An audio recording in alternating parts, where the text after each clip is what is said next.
Truman was small, the size of a small donut, and every bit as sweet. He lived with his Sarah high above the honking taxis and growling trash trucks and squeaking cars and the number 11 bus, which traveled south. Truman never honked or growled or screeched or at anything or anybody. He was peaceful and pensive, just like his Sarah.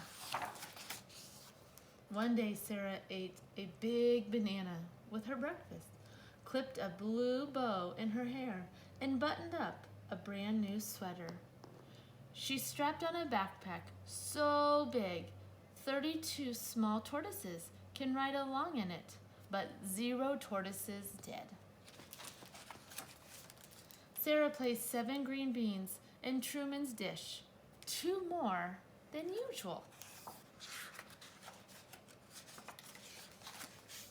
She kissed her finger and touched it to his shell and whispered, "Be brave."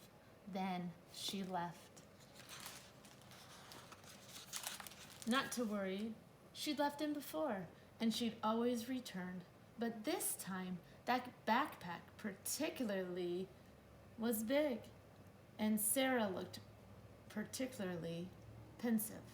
And that banana, and that bow, and let's not forget about those extra beans. That's when Truman saw something he'd never seen before. Sarah boarding the number 11 bus going south. The bus roared away. Truman waited for Sarah to return. He waited and waited. He waited 1,000 hours, tortoise hours this is, until he couldn't wait any longer. He would go after his Sarah.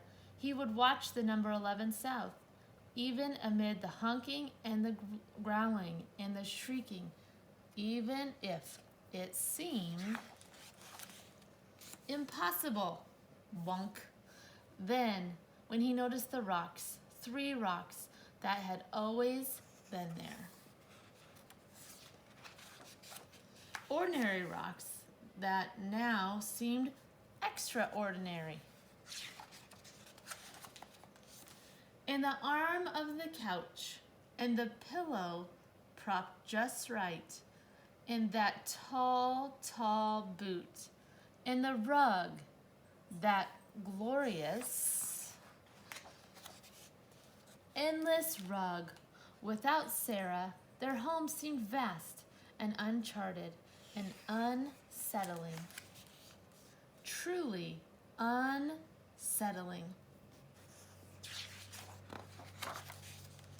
But perhaps most unsettling was that Truman could no longer see the taxis or the trash trucks or the cars or the number 11 bus, which way was south anyway. Now the sun hung low in Truman's head and heart. Just then, and then, vroom, screech, whoosh. Up floors and under doors, Truman heard it. A bus. It was time to catch the number 11 south amid the honking and the growling and the shrieking. Yet, standing there in the ray of light, Truman felt peaceful and pensful and brave. But just as he was about to slip under the door through the opening, barely the size of a small tortoise, Sarah! She spotted him, shining like the sun. "Truman!" she cried. She scooped him up and said things like, "Oh my goodness," and "you," and "how did you ever," and "amazing."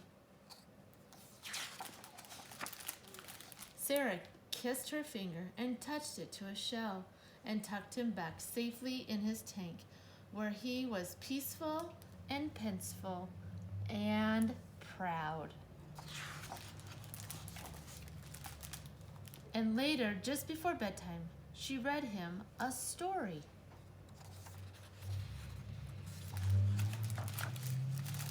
Now Truman knew that one day soon he and his Sarah might travel south to see new sights and hear new sounds and think new thoughts.